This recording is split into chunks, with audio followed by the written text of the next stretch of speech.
E antes de começar, dá uma força aí no canal, curta, se inscreva, faz aquela coisa toda de YouTube que você já sabe, que além desses conteúdos de impressão 3D, vão vir vários outros conteúdos voltados para engenharia, realidade virtual, coisas também para arquitetura, então vai ser um monte de conteúdo bacana voltado à tecnologia mesmo, de BIM implementada e também pensando na passagem de informação entre escritório e obra. Então fique ligado que vai ter vários conteúdos nesse quesito, beleza?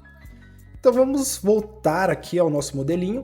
Como eu falei, a primeira aula a gente explica, né? Eu explico como que chega nessa composição aqui, o que a gente precisou fazer para chegar dessa forma, né? Então, se você não viu, vai lá, assiste o primeiro vídeo que você vai aprender a chegar aqui e todas as considerações que eu tive que fazer para que essa casa seja imprimível, né? Digamos assim. Então, daqui do Revit, a gente vai fazer o quê? A gente vai exportar uma versão que é a versão OBJ, tá? Tudo que tiver aparecendo aqui na vista 3D, ela vai ser exportada. Então, a gente precisa realmente colocar só o que a gente quer. A resolução, média, alta, baixa, isso aqui também não faz tanta diferença. A unidade também não faz muita diferença, a gente pode colocar metros e eu vou colocar aqui em salvar. Primeiro ponto para a gente salvar, vamos criar aqui uma pasta, vou criar aqui dentro do meu Drive, deixa eu colocar aqui impressão.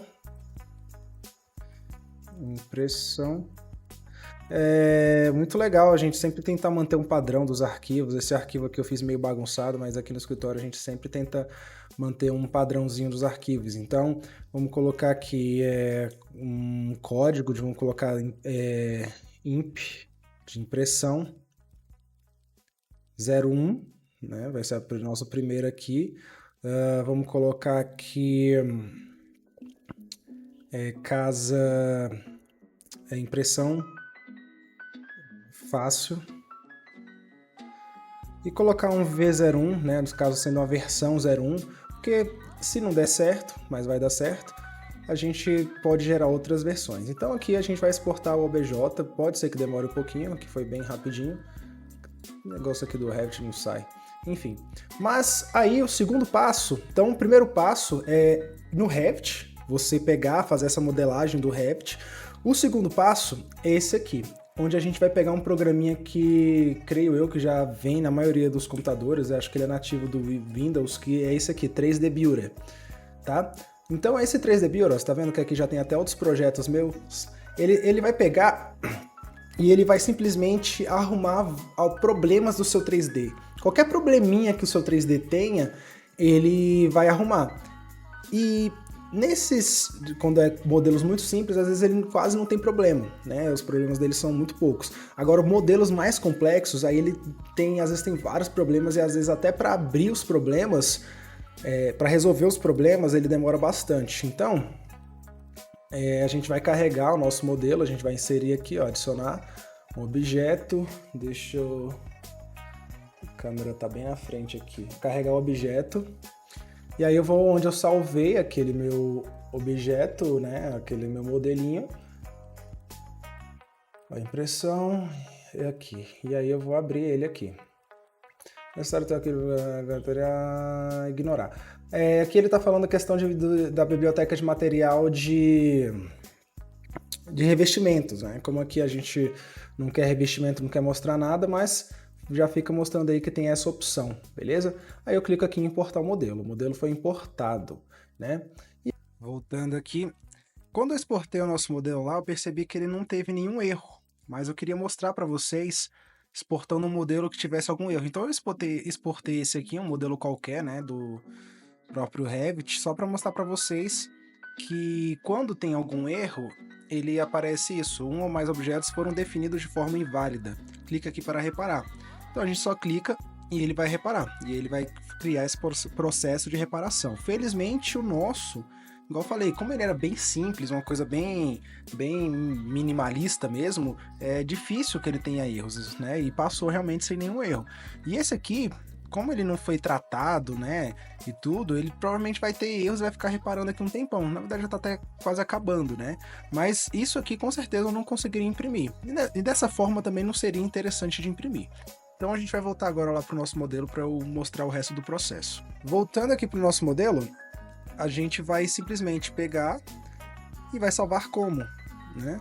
Aqui já tá na nossa pasta, só que quando a gente for salvar, deixa eu colocar aqui de uma forma que vocês consigam ver também.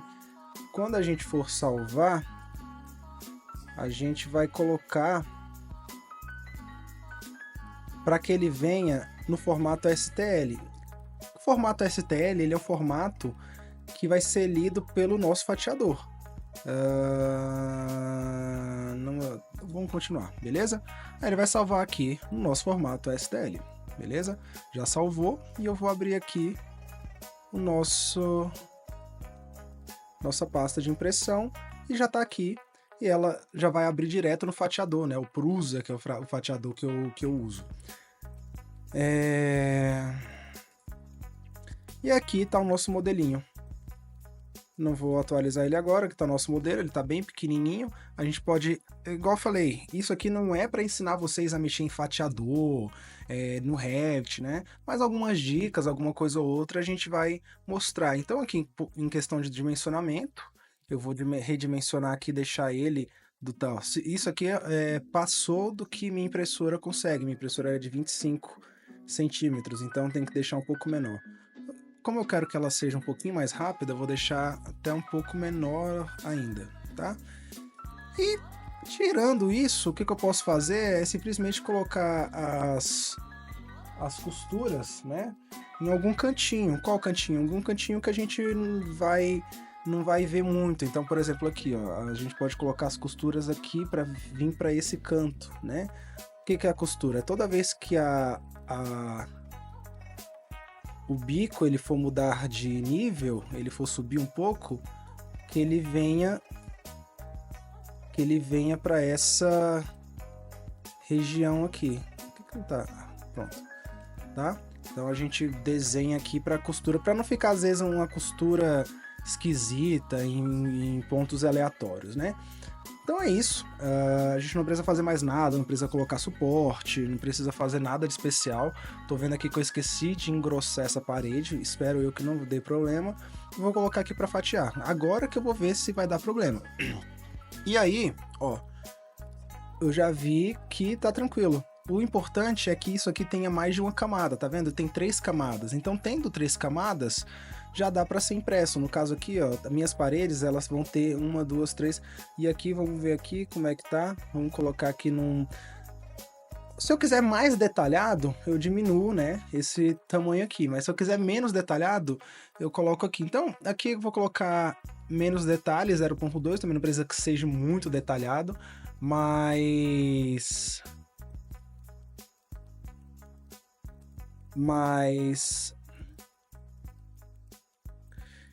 eu também não quero que ele fique muito, né, sem detalhes. E aí aqui eu coloquei, ó, você vê que eu mudei aqui, coloquei em 0.2, ele já mudou bastante. E também aqui, ó, o tempo de impressão. O tempo de impressão aqui tá em 11 horas, tá? E se a gente configura tudo, o preço, tanto que você pagou e tudo mais, você consegue saber o custo que você vai ter com essa impressão. Lógico, depois vai ter conta de energia, vai ter várias coisas, mas você tem um custo embutido aqui. Caso você for vender isso aqui para alguém, você simplesmente consegue realmente colocar uma precificação mais interessante. Mas eu já digo que vender um modelo desse por menos de sei lá, 240, 300 reais, você não é interessante, tá? E só para vocês verem aqui, ó, por exemplo, eu vou colocar aqui mais detalhado, colocar aqui em 0.12, tá? Eu vou fatiar. E a gente vai perceber aqui, ó, que agora tá tudo menorzinho, tudo muito mais juntinho. Isso aqui é a espessura, né? Isso aqui que a gente tá falando é a espessura da camada de filamento. Então, ele fica, você vê que fica uma coisa bem mais retinha, mas também, ó, o tempo de impressão, ele vai para 20 horas. Então, assim, é aquela coisa. Você quer realmente algo super detalhado, você vai diminuindo isso aqui. Vai demorar muito mais, vai gastar muito mais energia, mas você quer algo que vai ter um padrão de detalhe legal, mas que também não vai ficar estranho, ó. Você tá vendo que aqui ele fica menos liso, né? Então, acho que aqui tá bom, né? Só mostrar algumas coisas, por exemplo, aquela questão do... Como é que é? Da costura, ó. Cadê? Ó, a costura, tá vendo? Ele colocou as costuras aqui. Você viu, ó, que a maioria das costuras, elas preferencialmente vão ser feitas aqui. Porém, existem algumas costuras que elas vão ser feitas em outros lugares também, tá vendo? Mas aqui foi o lugar que eu marquei, ó. Tá vendo que aqui tem costura e aqui não tem costura desse outro lado. E nem em outro lugar. A costura é isso aqui, ó, que tá aparecendo. Se eu desmarcar aqui costura, ele para de aparecer. E a gente consegue ver também, né, outros aspectos. A gente pode ver aqui as retrações. Aqui no caso, como ele é um modelo que o bico ele não vai viajar daqui para cá, ele não mostra essas retrações, né? A gente consegue ver aqui, ó, o preenchimento interno, preenchimento solo. Então, assim, a gente consegue verificar várias coisas. Como esse modelo aqui é muito simples, a gente não precisa ficar vendo essas verificações muito, né? O máximo aqui, por exemplo, que seria interessante, é a gente ver a ponte, né? Então eu vou desmarcar tudo aqui, ó, e ver só a ponte, né? Bridge, para ver o que tá acontecendo, que tem bridge. Então tá vendo que isso aqui é tudo bridge? Só que, como isso aqui tá sendo... Esse aqui, ele, se fosse um vão maior, né, poderia ser um pouco problemático. Porém, esse aqui, ele tá sendo todo feito em cima de um preenchimento, tá vendo, ó? Tá sendo feito em cima do preenchimento. Aqui, no caso, o preenchimento tá sendo feito em cima da ponte, e aqui a ponte, o preenchimento tá sendo feito em cima da ponte aqui, e aqui também, né? Então, assim, ó, todos os preenchimentos, tudo certinho, tá vendo, ó? Eu gosto desse preenchimento aqui, que é o giroide. Cadê? Aqui, e eu sempre gosto de deixar uma densidade um pouco mais baixa, que geralmente eu coloco aqui em 3%, que ele diminui um pouco o tempo de impressão e também ele fica tranquilo, ó. Vamos colocar aqui para vocês verem, ó. Ele tá em 3%, tá vendo? Esse aqui é vermelhinho aqui, ele é o preenchimento. Então ele fica menos denso e diminui o tempo de impressão. Vou colocar aqui 10% só para vocês verem, que ele vai deixar bem mais denso e também vai aumentar o tempo de impressão. Ó, foi para 14 horas. Foi pouco significante e é até interessante a gente colocar mais preenchimento às vezes para ele ficar mais sólido, para ele ficar, ó, tá vendo? Tanto que aumentou a densidade, né? No caso, mais que triplicou. Então, aqueles espaços vazios eles diminuíram bastante. Eu vou deixar assim mesmo, tá? Outras configurações de saiaba, isso aqui tudo assim é mais vocês mesmos na própria impressora de vocês, conhecendo coisas que vocês gostam aí, que vocês entendem, tá? Mas tem uma que eu acho muito importante, é deixar camadas sólidas na base, principalmente. A gente deixa algumas camadas sólidas para ele realmente criar uma base que tenha uma aderência. Também temperatura maior na primeira camada para realmente ela grudar ali, para ela criar mais aderência, tá? Deixa eu ver se tem mais alguma coisa que é interessante. Deixa eu ver. Por enquanto tá tranquilo. Depois a gente pode explorar um pouco mais da questão do fatiador. E aqui é só exportar agora e jogar na impressora. Se sua impressora estiver bem calibrada, tiver tudo certinho, esse modelo aqui vai sair belezinha. Então eu vou colocar aqui agora para fazer essa impressão, tá vendo?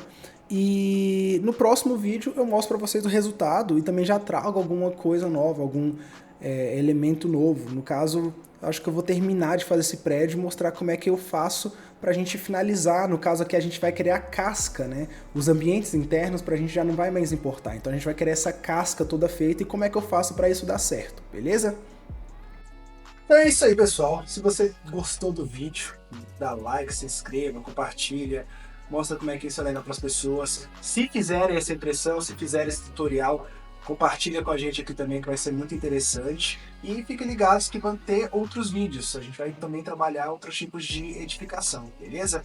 Valeu!